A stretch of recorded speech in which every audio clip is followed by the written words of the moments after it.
Buenos días, Colombia. Buenas tardes, España. Bienvenidos al webinar Esperanza Naranja, Industrias Culturales y Creativas frente a la COVID-19, a cargo del excelentísimo señor viceministro de Creatividad y Economía Naranja del Gobierno de Colombia, Felipe Buitrago. Mi nombre es Jaume Gumila, soy gestor cultural y hoy voy a ser vuestro anfitrión.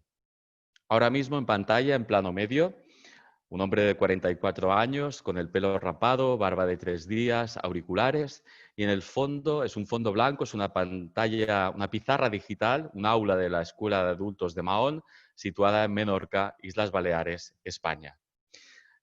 Estoy luciendo una camiseta de la campaña Contrata Artista Local y con este gesto queremos dar nuestro apoyo, por un lado, a los artistas locales que tanto necesitan este empuje y también en honor a nuestro invitado. Este seminario está organizado por las Escuelas de Adultos de Menorca con el apoyo de la Consejería de Hacienda y Relaciones Exteriores del Gobierno de las Islas Baleares, la Fundación para Personas con Discapacidad Isla de Menorca y los artesanos ñas. Y gracias a la inestimable colaboración de Colombia Crea Talento y el Ministerio de Cultura de Colombia.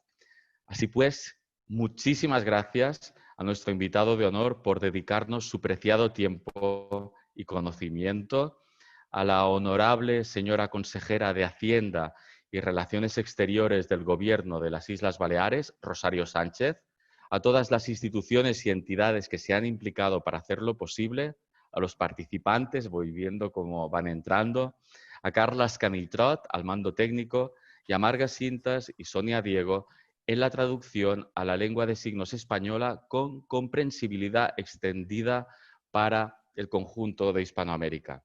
El webinar tendrá 4 partes. La presente introducción, un saludo a cargo de la consejera, la ponencia a cargo del viceministro y un apartado de preguntas y respuestas. A partir de ahora podéis ir formulándolas en la cajita que encontraréis en la parte de abajo de vuestra pantalla y al final de la sesión dedicaremos unos minutos a contestarlas y aquellas que por falta de tiempo queden pendientes las responderemos en los días sucesivos por correo electrónico y o por redes sociales, si os parece. Antes de entrar en materia, una previa para contextualizar. Nosotros, con el afán de proponer soluciones para el patrimonio cultural, la cultura, el arte, la creatividad, en estos tiempos tan difíciles de la pandemia y de la pospandemia de la COVID-19, hicimos una primera sesión, un primer webinar en colaboración con la Secretaría General Iberoamericana, con el jurista Luis Fernando Pizarro García. Él nos concienció acerca de la importancia de que los agentes públicos, privados y ciudadanos trabajen juntos desde la equidad por un cambio positivo y duradero, por una gobernanza transversalizada e incluso que generen entornos organizacionales híbridos que garanticen el interés general, el beneficio económico y el bienestar social y ambiental. Hoy abordamos el concepto de la economía naranja, la economía de la cultura. Colombia ha tenido la audacia de priorizar la creatividad y la innovación, y los resultados transformacionales ya son maravillosos, excepcionales, una auténtica inspiración para el resto del planeta. Sin más dilación, procedo a presentar a nuestro invitado. Felipe Buitrago Restrepo, graduado por la Universidad de los Andes en Economía, cuenta con una maestría en Política Pública en el International Johns Hopkins School of Advanced Studies. También es coautor de los libros La economía naranja y The No-Color Economy. Es viceministro de la Creatividad y la Economía Naranja y anteriormente se venía desempeñando como consejero presidencial para asuntos económicos y estratégicos.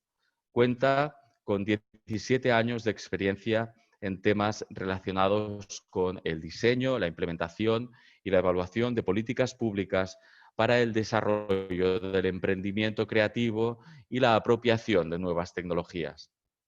En el pasado se desempeñó como director del TIC-TAC, el tanque de pensamiento de la Cámara Colombiana de Informática y Telecomunicaciones, También fue consultor de la División de Asuntos Culturales, Solidaridad y Creatividad del Banco Interamericano de Desarrollo, director del Observatorio Iberoamericano de Derecho de Autor y Developing Creative Economies Program Manager del British Council en Londres.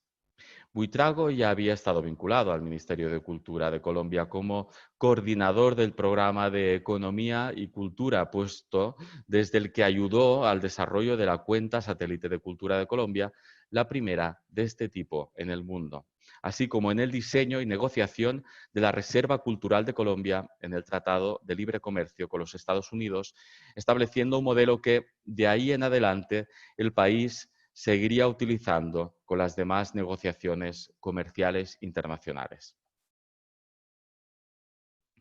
Entre los retos que el viceministro Buitrago está abordando durante la presente legislatura, cabe destacar la implementación de los decretos reglamentarios de la Estrategia de Impulso a la Economía Naranja y las demás, creadas para el fomento del sector, entre las que sobresalen los beneficios tributarios contemplados en la Ley de Financiamiento y el Plan Nacional de Desarrollo. Sin nada más que añadir, damos paso a la consejera. Buenos días, Colombia. Buenas tardes, Baleares. Soy Rosario Sánchez, consejera de Hacienda y Relaciones Exteriores del Gobierno de les Illes Balears. Soy mujer, con el pelo rizado. Tengo detrás las banderas de la Comunidad Autónoma, de España y de la Unión Europea. Para las Islas Baleares es un honor y un placer poder dar la bienvenida al excelentísimo señor viceministro de Creatividad y Economía Naranja de Colombia, Felipe Buitrago, a quien agradecemos su disponibilidad para poder impartir esta webinar Esperanza Naranja, Industrias Culturales y Creativas frente al COVID-19.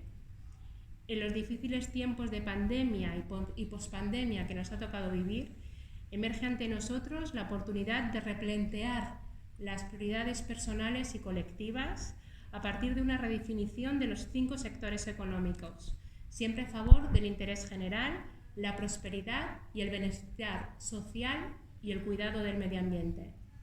En nuestro caso, en las Islas Baleares, desde el Gobierno, cabe destacar nuestro trabajo con el conjunto de los agentes sociales para que las islas sean cada vez más sostenibles, emancipadas y ejemplarizantes, y a la vez se muestren al mundo desde la autenticidad, como un destino turístico creativo, ético, seguro y solidario. La visión desde Colombia de idear e implementar el concepto de la economía naranja, poniendo la creatividad y la innovación a la cabeza de la agenda política, ha fructificado con resultados espectaculares. Y ello demuestra que las cosas pueden ser y pueden hacerse de otra manera por el bien común. A su vez, nos complace que desde las escuelas de adultos de Menorca, desde la perspectiva de la educación permanente, se promuevan iniciativas como esta, que invitan a la reflexión, una reflexión en un contexto por la acción. Desde las Islas Baleares y desde Colombia para toda Hispanoamérica. Muchas gracias por su atención. Agradecemos y esperamos poder recibirles muy pronto en persona cuando tengamos una nueva normalidad. Les mandamos un afectuoso saludo y hasta muy pronto. Muchas gracias, Jaume. Así como todo esto parece una conspiración, aquí un calvo con barba de 44 años y el fondo, pues ese sí es diferente, es la oficina de mi oficina, que es un edificio patrimonial, el Palacio Echeverri, un edificio republicano de 1906, con una historia muy interesante, diagonal a la Casa Nariño, que es nuestra sede de gobierno, en un entorno muy lindo en el centro de Bogotá. Entremos ya en materia. Pues uno, saludarte a ti, muchas gracias por la invitación, saludar a la consejera Sánchez por recibirnos, por abrirnos este espacio y por supuesto agradecer a nuestras intérpretes Marga y Sonia, que al final del día es muy importante que podamos extender el mensaje a tantas personas como sea posible. La cultura es algo demasiado valioso para que no le llegue a todo el mundo. Y en ese sentido, cuando yo hablo de economía naranja, siempre estoy muy preocupado por cómo alcanzar a un público más amplio. El trabajo que yo he hecho con los socios que he encontrado en el camino, que han sido maravillosos, siempre está orientado a poder hacer accesible el conocimiento, a que la cultura, a que el valor para el desarrollo de la creatividad sea comprendido y sea apropiado por tantas personas como sea posible. Y esto no es un tema fortuito, o sea, no es que un día Felipe Buitrago se despertó con una maravillosa idea y entonces nos inventamos la economía naranja. No, aquí hay un desarrollo muy importante que es un desarrollo de la humanidad. Y desde el punto de vista institucional a nivel global, comienza en 1982 de manera concreta, en Mundiacult, en la Ciudad de México. Autoridades culturales de 126 países se juntaron para sacar la primera declaración multilateral que reconoce a la cultura como una palanca central de un desarrollo incluyente y sostenible. Antes de eso había conversaciones, pero en Mundiacult se inicia un largo proceso que derivó en una serie de investigaciones y decisiones institucionales alrededor del mundo. En España se hicieron investigaciones sobre la importancia económica de la cultura. Yo recuerdo haber leído un estudio del año 92 en España que era el impacto económico de las industrias del ocio. También en Europa en general hubo muchos estudios en Francia, en Alemania, en Italia. Naturalmente los británicos en un momento determinado sacan como la delantera con el concepto de industrias creativas y con la activación de los primeros clústeres o centros de vocación cultural en Glasgow, en Edimburgo, en Londres. Pero pues en Madrid también tenemos el Matadero, tenemos en Lisboa unas aproximaciones muy interesantes, tenemos en Buenos Aires unos distritos creativos, una evolución larga, que en el caso de Colombia se concreta en el año 97 precisamente con la creación del Ministerio de Cultura. Y dentro del mandato, dentro de la misionalidad del Ministerio de Cultura, estaba el profundizar ese rol de desarrollo de la cultura. Es así que se crea el proyecto Economía y Cultura, que tuve la oportunidad en un momento determinado, hace 17 años, de coordinar. Y comienza en mi carrera una larga trayectoria de conocer a la gente que ha construido a la economía cultural, a la economía creativa en el mundo. Y ahí he encontrado, como les dije, socios maravillosos que nos han permitido asociarnos. Pero nuevamente volvamos a UNESCO. En el año 2005 se generó la Convención para la Protección y Promoción de la Diversidad de las Expresiones Culturales. Es la hoja de ruta del mundo alrededor de la economía creativa. Y sobre esa hoja de ruta nosotros hemos desarrollado en Colombia una serie de legislaciones y la más reciente, la del año 2017, es la Ley Naranja, la Ley 1834, que es precisamente la que consagra de manera muy concreta el mandato nacional de fortalecer nuestra industria creativa y alrededor de ella construir oportunidades de desarrollo incluyente para la población. Sin duda, ustedes serán conscientes que hay una serie de debates y hay algunos enfrentamientos ideológicos sobre si tiene sentido hablar de cultura y desarrollo y todo ese tipo de cosas, pero en la práctica se trata de que los artistas, los creadores tengan más opciones y tengan un ecosistema en el cual puedan ser más autónomos y encuentren mejor calidad de vida a partir de su talento. En ese sentido, aquí en Colombia venimos haciendo la tarea, venimos tomando una serie de decisiones, implementando la ley. Ya un poco hablo de los retos que estamos enfrentando. En los últimos meses hemos sacado una serie de decretos, una serie de decisiones, creado una serie de instituciones. Todo venía muy bien. El crecimiento del año pasado para el sector cultura lo estimamos, estamos esperando la cifra definitiva, pero tenemos un estimado que arroja un crecimiento entre el 5,5 y el 6% del PIB cultural, teniendo en cuenta que el PIB del país creció alrededor del 3,3%, o sea, nos convertimos en un jalonador. Haciendo un seguimiento al comportamiento del gasto de los hogares, que es un componente definitivo de la actividad económica detrás de la cultura en bienes y servicios de carácter cultural, enero y febrero presentan un crecimiento real en Colombia de consumo del orden del 7,5%. En marzo nos golpeó la pandemia y ese gasto cayó 60% con respecto a marzo del año pasado. Situación dramática y por supuesto, decisiones muy difíciles. En Colombia tenemos en este momento cerradas 5.600 infraestructuras culturales que tenemos inventariadas. Estamos hablando de 1.500 bibliotecas, 1.500 escuelas de música y danza, 700 museos, más de 1.200 salas de cine, 70 circos que están literalmente varados en los municipios donde se encontraban en el momento del confinamiento. Tenemos las galerías cerradas, los espacios independientes cerrados, más de 300 teatros y auditorios cerrados. Es decir, una situación dramática que puso al sector en un estado de congelamiento. y la situación es dramática. Desde el Ministerio hemos reaccionado de la mano de los entes territoriales. Aquí en Colombia la cultura se maneja de una manera muy descentralizada. El Ministerio de Cultura es rector de política y tiene algunos programas de apoyo transversales para el país, pero el grueso de los recursos y de la ejecución de las políticas sucede a nivel municipal y departamental. Entonces hemos trabajado muy de la mano con los municipios y con los departamentos en habilitar una serie de recursos que, pues, no obstante nuestros mejores esfuerzos frente a la dimensión de la crisis, siempre serán insuficientes. Pero tenemos que hacer nuestro mejor esfuerzo por mitigar tanto como sea posible los impactos negativos. Pero no hablemos de lo negativo, más bien hablemos de lo positivo. La crisis también es una oportunidad. Y un sector como el cultural, que es un sector que constantemente se reinventa, que constantemente se hace preguntas difíciles, constantemente nos pone en situaciones incómodas y nos obliga a replantear nuestro lugar en el mundo, pues tiene que ser un sector que lidere la pospandemia. Y yo resumo ese liderazgo del sector cultura de la pospandemia en 3 ejes de esperanza. El primer eje es el eje de la sanación. El segundo es el eje de la transformación y el tercero es el eje de la memoria. Voy a explicar cada uno de estos ejes con un poquito de detalle. El eje de la sanación, el confinamiento, la situación de pandemia, no solamente es una afectación económica, no solamente es la incomodidad de tener que estar cerrados y no poder trabajar como estábamos acostumbrados. Las heridas del confinamiento, el miedo, el distanciamiento social.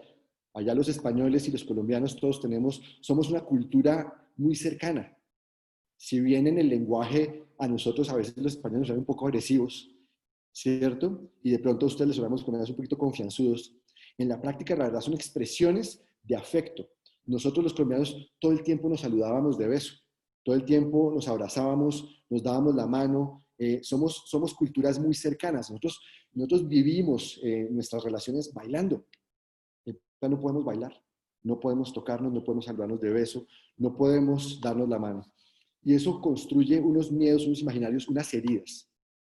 La cultura tiene que sanar de sus impactos económicos, pero también tiene que ser quien lidere la sanación de la sociedad. Al final del día son los artistas los que nos van a ayudar a entender, así no podamos ponerlo en palabras, qué fue lo que nos pasó.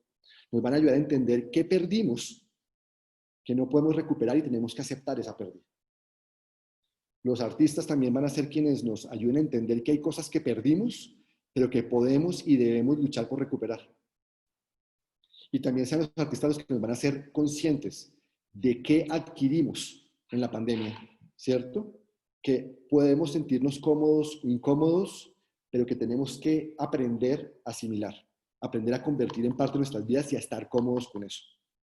La nueva normalidad va a ser eso, va a ser nueva normalidad. Va a ser lo normal, pero no va a ser lo que dejamos. Y esa sanación va a ser algo en lo que la cultura nos tiene que guiar. El segundo eje de la esperanza naranja, es la transformación. Fíjense ustedes, hemos roto unas barreras. En el mundo prepandemia, el problema de Jaume para invitarme a este espacio habría sido cómo convencerme a mí de destinar una semana de mi vida para montarme en un avión, ir a España, de España volar a Palma de Mallorca, ¿cierto? Y estar con ustedes en un auditorio. Y tu problema sería conseguir un montón de recursos, empezando por mi recurso de tiempo. Pero estamos aquí, en este momento, conectados. Y hay cosas que nos gustan y hay cosas que no nos gustan de esto. Y seguramente en la medida en que recuperemos dinámicas anteriores, algo de esa presencialidad vamos a buscar porque lo añoramos. Pero lo cierto es que aquí nos estamos transformando. Esto es un ejemplo de transformación, de adaptación. Y en ese orden de ideas, el sector se está transformando. Y muchas actividades del sector, en la música, en las artes escénicas, vienen adoptando tecnologías y llegando a la gente. Pero la parte más importante de la esperanza naranja en términos de transformación no es lo que le pasa al sector. Es lo que le pasa al resto de la sociedad y donde es el sector el que nos va a dar las guías de comportamiento. Cómo nos comportemos y la actitud con la que nos transformemos en lo financiero, en lo social, en lo laboral. Va a depender mucho de los imaginarios que los artistas construyen en sus narrativas. Lo que nos va a decir la literatura, los videojuegos, la televisión, el cine sobre la nueva normalidad es la forma en la que la vamos a asimilar y la vamos a construir, transferir a la siguiente generación. La transformación va a ser uno de los aportes más grandes que la cultura le va a hacer a la siguiente generación una vez hayamos sanado la situación actual. Y nuestro tercer eje de Esperanza Naranja es la memoria. Porque si bien el sector se transforma, se adapta, se ajusta a las nuevas tecnologías, ya lo venía haciendo, el ancla de la sociedad está basada en ese patrimonio material e inmaterial. Estamos hablando de carnavales, de fiestas, de museos, de artesanías, de prácticas que por defecto no son desmaterializables. Sí, podemos amplificar su valor, podemos mejorar su impacto con el uso de nuevas tecnologías. Es decir, podemos mejorar el impacto y el valor de un carnaval con realidad virtual y aumentada, claro que sí. Podemos mejorar el valor de una artesanía con un código QR que traiga la historia o videos alegóricos a la razón de ser de esa identidad cultural que transferimos en la artesanía. Claro que sí. Podemos mejorar la relación del museo en su preservación y en su transmisión de valores a la siguiente generación con tecnología. Claro que sí. Pero la importancia de ese patrimonio va a seguir siendo material. Y lo más importante es lo que representa como memoria. Y el valor de esa memoria va mucho más allá inclusive de ese componente utilitario de preservar. Es que si no tenemos esa claridad en el ancla de la identidad, de nuestra autenticidad, en el proceso de sanación y en el proceso de transformación, simplemente vamos a copiar y pegar. Y nuestras sociedades, nuestras culturas no van a poder trascender. Cuando hablamos de una transformación tan profunda como la que estamos enfrentando, lo más importante es que salgamos más fuertes de lo que entramos. Y para salir más fuertes de lo que entramos tenemos que trascender. Y trascender significa cambiar sin abandonar lo que somos. Hay que entender que siempre estamos cambiando, pero cuando lo hacemos con la integridad en nuestros valores y nuestra identidad, simple y llanamente nos movemos al siguiente nivel de nuestro desarrollo. Cuando sacrificamos esos valores en el proceso de transformación por el afán o por circunstancias, perdemos mucho más de lo que ganamos muchas veces y ahí es donde vemos cómo nuestras sociedades a veces sufren y se desencajan. Es muy importante que tengamos estos tres ejes de transformación y que lo podamos hacer de manera articulada con nuestra cultura. Entonces, esa es la invitación que les hago para que conversemos, para que pensemos positivamente alrededor de la cultura. Muchísimas gracias, Jaume.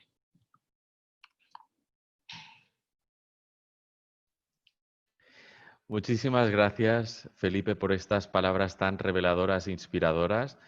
Nosotros pienso que tenemos la sensación de que cuando un concepto llega a una comunidad es por algún motivo, porque de alguna manera estamos preparados. Menorca ha tenido una tradición diferencial, sobre todo por un siglo XVIII ilustrado, en que por aquí pasaron muchas culturas. Siempre han pasado por aquí muchas culturas. Y eso se ha traducido en diferentes reconocimientos internacionales, como, por ejemplo, Reserva de la Biosfera, Dieta Mediterránea, Piedra en Seco, Destino Starlight, Región Europea de Gastronomía, Menorca Talayótica en proceso. Pensamos que Menorca es un territorio adecuadamente abonado para que el concepto de economía naranja que hoy hemos sembrado pueda fructificar de alguna manera rápida, ¿no? que arraigue. Tenemos algunas preguntas que te queríamos formular. En principio habíamos pensado 7, porque 7 es un número naranja, ¿verdad? Es cabalístico. Sí, por eso te lo digo. Claro, en muchos estados, y incluiría España, la cultura es la cenicienta, es la última entre las últimas carteras y nos gustaría que fuera la primera entre las primeras. ¿Cómo podemos convencer a las administraciones públicas, crees, Felipe, para que den esta prioridad que vosotros habéis dado a la cultura? ¿Y quién tiene que llevar la iniciativa?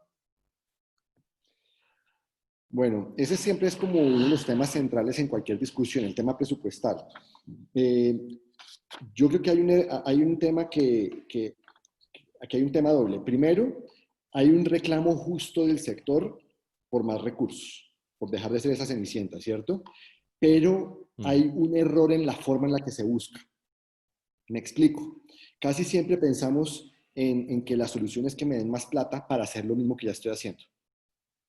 Y esa no es la solución. Eso lo único que hace simplemente es o profundizar ciertas dependencias o en algunos casos crea soluciones, pero no necesariamente crea soluciones estructurales o soluciones de la escala que se necesitan. Hay que combinar el fortalecimiento del presupuesto cultural de manera directa, pero un tema que estamos explorando en Colombia y que nos está funcionando yo creo que bastante bien es si comprendemos que el reto de la cultura no es un asunto exclusivo de un Ministerio de Cultura, sino que es un tema transversal del Estado. Podemos activar entonces de una manera mucho más eficiente y efectiva los recursos en favor de la cultura. En Colombia, como parte de la implementación de la Ley Naranja, creamos el Consejo Nacional de Economía Naranja. Es un consejo que tiene 7 ministerios y 5 entidades del orden nacional. Es un espacio de coordinación de política pública y de ejecución de política pública. Y parte de lo que uno descubre muy rápidamente cuando empieza a trabajar en equipo, además ese es el objetivo de desarrollo sostenible número 17, para tenerlo muy en cuenta, que no es tan fácil coordinarse interinstitucionalmente, uno se da cuenta que yo no necesito tener los recursos para la digitalización de la cultura en el Ministerio de Cultura. Si puedo trabajar de manera articulada con el Ministerio de las TIC, activo los recursos del Ministerio de las TIC para la digitalización del sector de la cultura. Si yo tengo que fortalecer la capacidad de proveer seguridad social para los artistas, trabajar articuladamente con un Ministerio de Trabajo, con la entidad de pensiones, es mucho más efectivo que tratar de manejar los recursos desde el Ministerio de Cultura. Si yo tengo que activar y fortalecer canales de comercialización, fortalecimiento del emprendimiento, desarrollo de capacidades y competencias laborales en el sector de la cultura, no tengo que montar todos los programas de formación en el ministerio. En Colombia tenemos el Servicio Nacional de Aprendizaje, que es nuestra agencia para la formación de habilidades laborales. Lo que tenemos que hacer es articularnos con ellos para, con los recursos de ellos, formar a la gente de la cultura. Entonces, en este momento, básicamente, para efectos prácticos, con los recursos del Ministerio de Cultura y a través de la coordinación, estamos multiplicando por 8 y por 10 los recursos que se destinan al fortalecimiento del ecosistema cultural. Entonces, hay que trabajar los dos frentes, hay que ser inteligentes y no pensar que el recurso o el presupuesto de cultura solamente es el presupuesto del Ministerio de la Secretaría de Cultura. También hay que entender que los presupuestos en otras áreas también pueden ser presupuestos culturales si los manejamos con inteligencia. Es que aquí nos damos cuenta de que la cultura es el auténtico reactivador, la creatividad, y a la vez parece que los profesionales de la cultura son los últimos a ser reactivados, entonces es un contrasentido. En cambio, lo que estáis haciendo vosotros es, desde todos los ministerios, trabajar con la creatividad como el valor central, y a partir de aquí, como dices, esto tiene un efecto multiplicador maravilloso.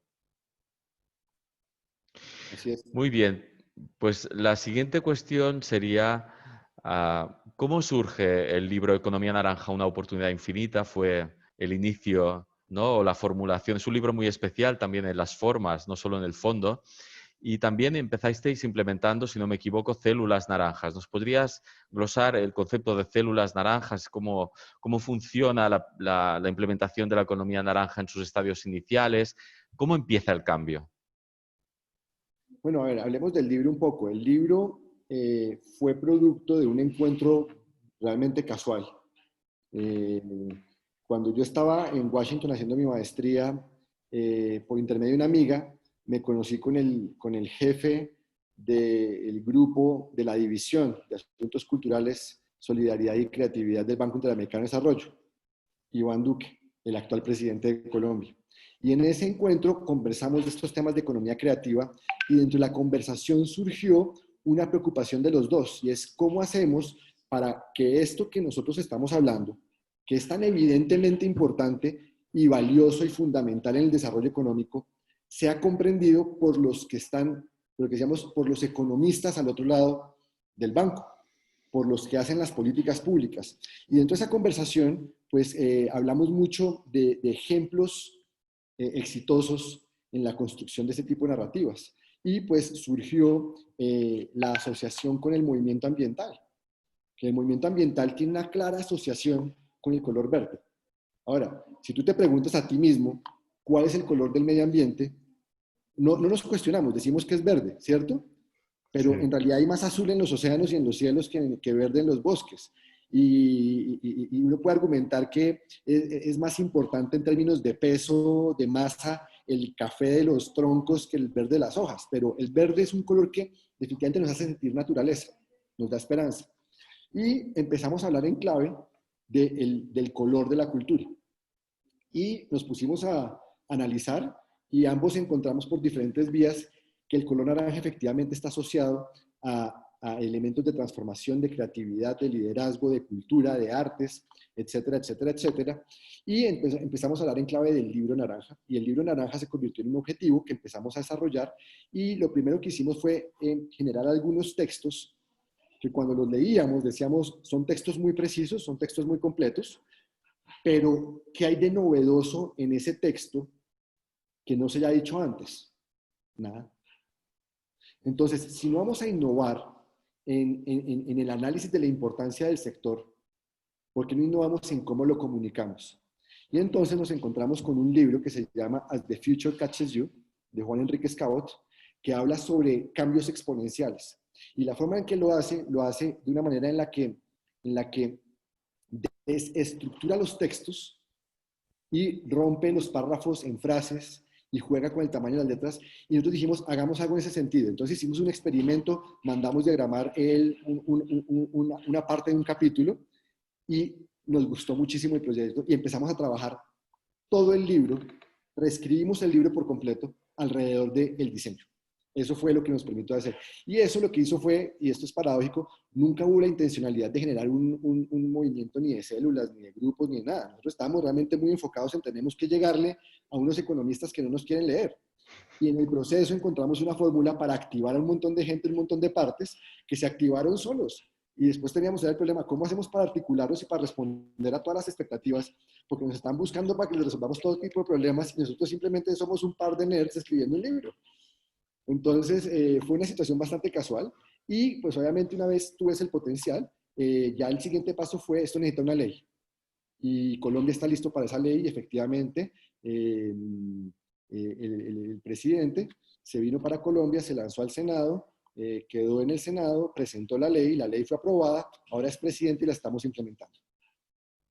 ¿Y las células naranja fueron pueblos piloto, municipios piloto? No. No estoy seguro a qué te refieres con células naranja.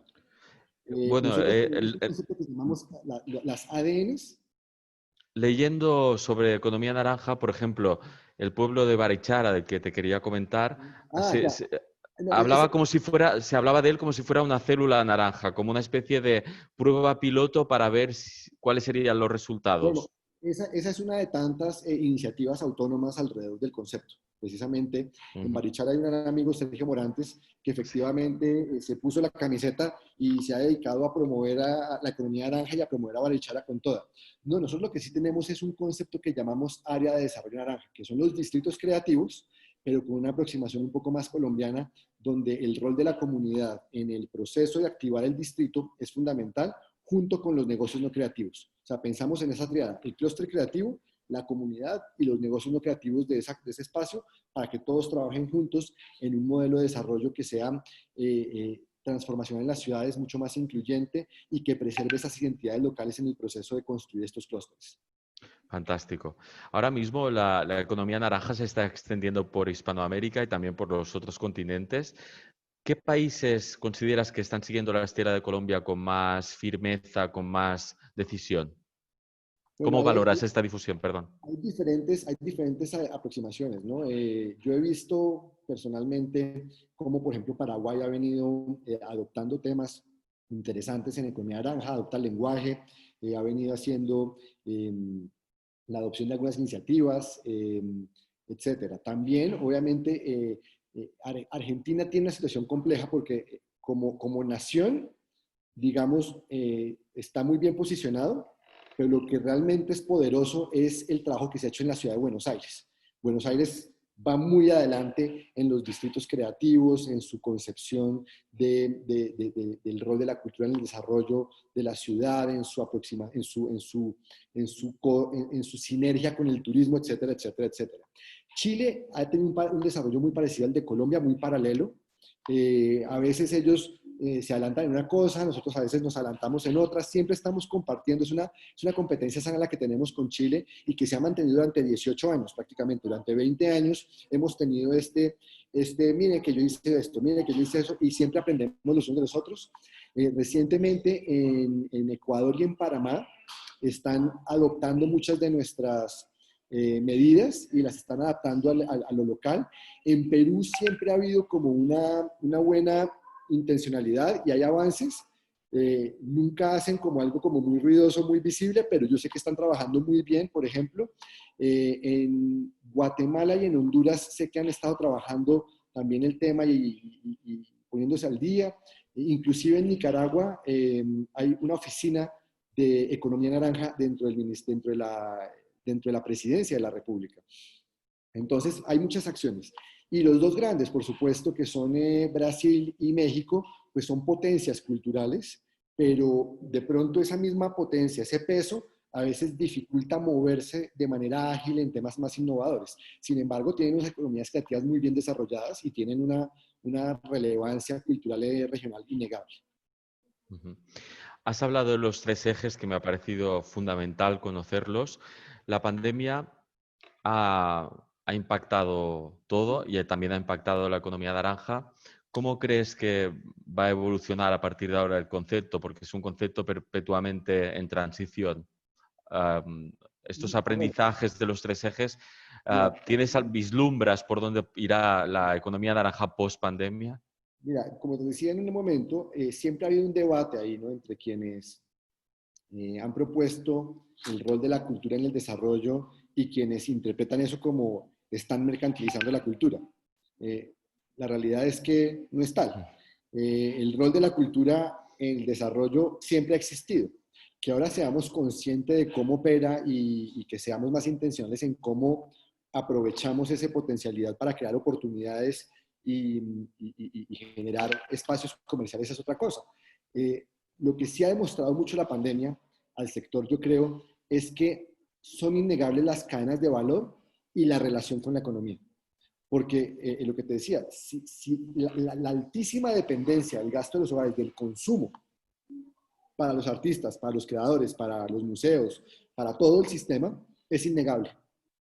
Lo que nos obliga a esto es a pensar mejor, a ver cómo cerramos esas brechas de comprensión y entendimiento y trabajamos juntos para que la cultura, sin que sea un consenso homogéneo monolítico, sí se pueda mover en una dirección donde la cultura es el agente central de nuestro desarrollo. Ujú. Nosotros coincidimos el año pasado en la Cumbre de las Américas y ya de alguna manera estaba en el ambiente la sensación de que podíamos llegar a un colapso, que el planeta podía llegar a un colapso. Yo siempre apunto al cambio climático, la revolución digital, los movimientos migratorios y el preocupante auge del oscurantismo ideológico como unos ítems muy trascendentes. Me gustaría saber tu opinión sobre si crees que estos cambios geopolíticos, ideológicos, pueden significar incluso el paso de la edad contemporánea a la edad global, que no, la globalización en verdad sea la entrada en la edad global, en una nueva edad de la historia. Bueno, la pandemia nos pone en ese cruce de caminos donde uno no sabe si va a coger por un camino o por el otro. Muchos analistas precisamente plantean que el riesgo de la pospandemia es que nos desglobalicemos y nos revirtamos a los nacionalismos. También está la oportunidad de entender que somos una gran sociedad, una gran familia y que tenemos que trabajar juntos para superar cualquier situación. Yo quiero ser optimista y que nos vamos a mover hacia allá, pero no podemos negar que hay unos riesgos, hay unos populismos latentes, hay oportunismos ideológicos en las conversaciones y tenemos que aprender a separar cuestionamientos válidos que están velados en esos ideologismos y en esos oportunismos que son importantes tenerlos en cuenta y tomarnos toda la idea y casarnos con las aproximaciones radicales. Yo creo que es un momento de aprendizaje donde todos tenemos que evitar tragar entero. Esta no es una situación novedosa. Hace un siglo el cine estaba en pleno auge, era un mecanismo de comunicación de masas. No había televisión, apenas iban a empezar a darse las transmisiones, no a las casas, sino a las salas de cine en vivo. Era una forma de televisión híbrida con el cine. La radio era tal vez el medio más dominante. La prensa y los medios definitivamente eran muy, muy importantes. Y en su momento, los oportunistas de la época, los ideológicos populistas, ganaron una parte de la partida. Y eso nos llevó a una situación de totalitarismos que uno espera que ya que hayamos aprendido y que seamos capaces, como te digo, de discernir entre los cuestionamientos válidos y los retos válidos que surgen dentro de esos discursos y creernos el discurso y sus mensajes de odio y de división. Antes de finalizar este conversatorio, que para nosotros se está haciendo muy breve, pero entendemos que tu tiempo es oro, nos gusta acabar siempre, nos encanta que nos mandes un mensaje muy breve de inspiración, un mensaje para acabar esta conversación de la mejor manera. No, yo creo que el mensaje es, yo quiero ver el mundo en sentido positivo. Como te digo, siempre trato de entender los riesgos y ser consciente de las situaciones y no ser ligero en la evaluación de las amenazas. Pero creo que uno tiene que enfrentarlas con la cabeza en el futuro. Por eso ese planteamiento de los 3 ejes de la esperanza naranja. Y el mensaje es, empecemos por lo siguiente. Es claro que no podemos estar juntos, pero eso no quiere decir que no podamos estar unidos en el propósito de salir adelante. Tenemos que estar unidos. A mí me gusta mucho hablar del principito y cómo tenemos que ser capaces de ver más allá de lo evidente, ver con el corazón.